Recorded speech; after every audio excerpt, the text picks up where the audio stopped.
Welcome to Breaking News to Trading Moves. Right now, market volatility is terrifying everyday investors. But for Wall Street, chaos is actually a highly profitable product. Yeah, it really is. It pays to manage the chaos. Exactly. So today, we are looking at a specific headline to determine exactly who wins and who loses based purely on the numbers for you. No exaggeration, just the facts. Just the raw data. Right. And the headline we are looking at is Truist beats on trading and investment banking, what the read-through means for U.S. bank stocks. That is the one. So our mission for you today is to walk through the exact numbers from this earnings report. Then we will cleanly separate the market into specific winners and losers based on the mechanics of the banking sector. Sounds like a solid plan. Yeah. So can you first break down the hard data from Truist before we look at specific companies? Oh, absolutely. The exact figures from their first quarter profit expectations beat. They tell a very clear story about where capital is moving right now. Okay, lay it on us. Let's start with the top line. Investment banking and trading income rose by 36.3%. Wow, wait. 36.3%. Yeah, a massive jump. And right alongside that, their net interest income increased by 2.5%, Oh. bringing that total to $3.4 billion. So combine those revenue streams, and their earnings per share came in at $1.09.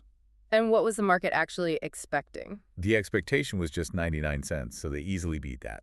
Oh, yeah, that is a clean beat. Definitely. Yeah. And on top of that, they lifted their 2026 share repurchase plan from $4 billion to $5 billion. Okay, so they beat expectations by a solid 10 cents a share, and they are handing an extra $1 billion back to shareholders through buybacks. Exactly. But I mean, that 36.3% jump in trading and investment banking, that is the number that just jumps off the page for me. Right, because it is the core of the story here. It reinforces a wider narrative that we're seeing at the large U.S. banks right now. Which is what, basically? Well, volatile markets are actively helping trading desks. Simultaneously, deal activity is supporting fee income, and loan demand is improving. So it's firing on multiple cylinders. Exactly. The takeaway from these numbers is that bank earnings are currently being supported by much more than just traditional interest rates. Okay, let's make this easier to visualize for anyone listening. Think of the banking sector like a large retail store. Okay, I like that comparison. Right. So the traditional loans and deposits, your everyday retail banking, that is the standard merchandise on the shelves. It provides a steady, predictable baseline of income to keep the lights on. Yeah, you know exactly what your margins are on the everyday items. Exactly. But the investment banking and trading departments, that is the electronics department or the premium goods section. And right now, those specific high-margin departments are experiencing a massive surge in sales. So they are pulling up the overall revenue of the entire store, even if the everyday merchandise is just doing okay. That analogy fits perfectly, actually. The trading desk and the advisory arms are the premium revenue generators in this environment. Right. So when that specific department sees a 36.3% rise in income, it changes the earnings profile of the entire institution. Because it proves they aren't solely reliant on rates. Exactly. They aren't just waiting around. They can monetize the market's movement itself. So knowing exactly where this revenue is coming from allows us to clearly categorize which other financial firms will benefit. Which leads directly into our first group of winners. Yes. The first group of clear winners includes large diversified banks. Okay. These are the ones with major trading and investment banking exposure. The results from Truist just add to the evidence that volatile markets drive client activity. Because when markets get choppy, institutional clients don't just sit on their hands, right? No, they can't afford to. They have to act. They engage in hedging and repositioning, which actively supports trading revenue. And at the same time, investment banking fees are climbing because companies are pursuing deals. Okay, so the large banks get to capture both sides of that. So for you tracking this, the specific tickers are JPM for JP Morgan Chase, BAC for Bank of America, and C for Citigroup. Right, those are the titans with that exact diversified exposure. But I want to pivot back to something you mentioned in the hard data. The net interest income for Truist went up by 2.5%. Yeah, the everyday merchandise. Exactly. That tells me loan demand is still there. Who captures that upside? That brings us to our second group of winners, which are the regional and super-regional banks. Okay, why them specifically? This group benefits precisely because the story isn't solely about trading.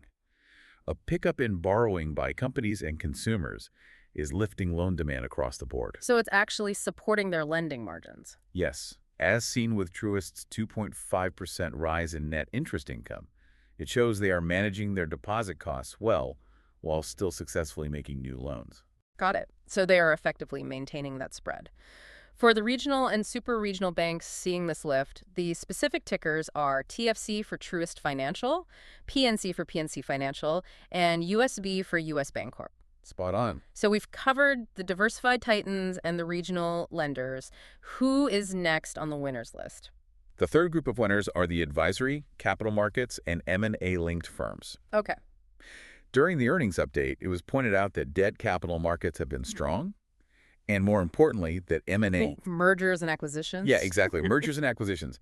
That is expected to grow. Corporate confidence is holding up, leading to better fee pools for firms tied to deal-making and underwriting. Let me stop you there and push back on this for a second. Sure. I just want to clarify this for the listener. Is this M&A and trading momentum mostly about companies feeling confident, or are they just reacting to market volatility? It feels like two opposite things. It does feel like that, but they both play distinct roles.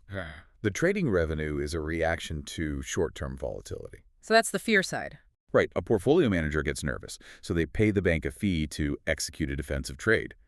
However, the M&A momentum is driven by long-term corporate confidence. Okay. You don't acquire a competitor if you are terrified of the next 5 years, right?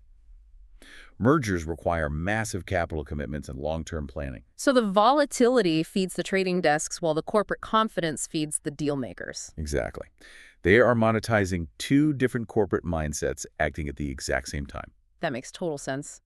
So the specific tickers for these advisory and capital markets firms are MS for Morgan Stanley, GS for Goldman Sachs, and LAZ for Lazard. Yes. Now, if the market is rotating toward firms that monetize volatility and deal activity, it naturally leaves another group of companies lagging behind. Let's look at the losers. Yeah, unfortunately, there's another side to this. The first group of relative losers in this environment are the defensive banks. Why is that? Normally, defensive sounds like a compliment. It implies safety, you know? It implies safety, yeah.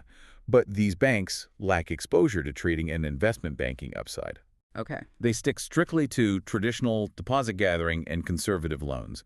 They don't have the trading floors executing all those hedging orders. So they don't have that premium electronics department in our retail store analogy. They just have the basics. Exactly.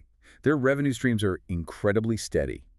But if the market favors financial names with bigger fee income, these defensive names just attract less enthusiasm. They don't have the tools to capture the current momentum. The specific tickers for these defensive banks are FITB for Fifth Third Bancorp, RF for Regions Financial, and KEY for KeyCorp. Right.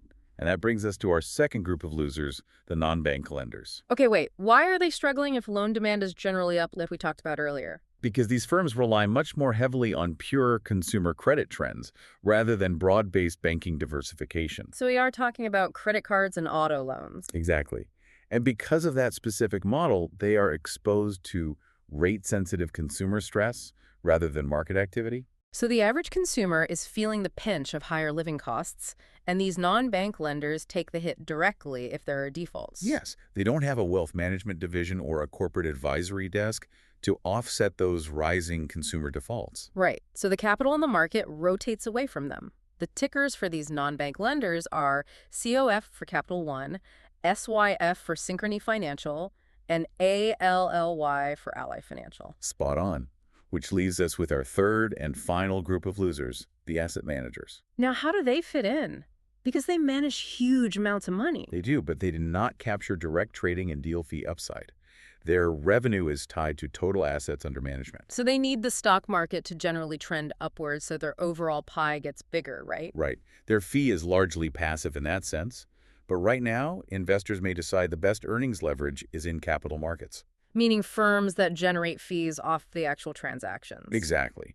Earning fees off the daily chaos rather than traditional asset gathering alone. Got it. So the tickers for the asset managers are BEN for Franklin Resources, VZ for Invesco, and TROW for T. Rowe Price.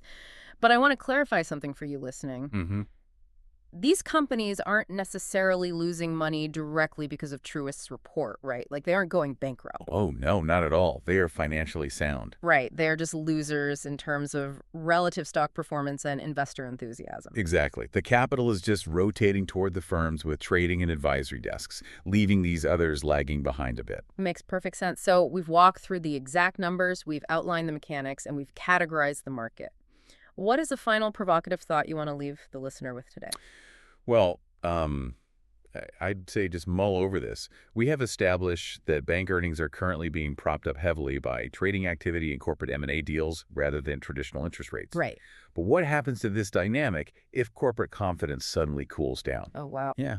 If executives stop pursuing deals, that massive fee pool could evaporate, leaving these banks relying entirely on those traditional lending margins once again. That is definitely something to keep an eye on. This is not financial advice or buy or sell recommendations. This is purely the opinion of the author.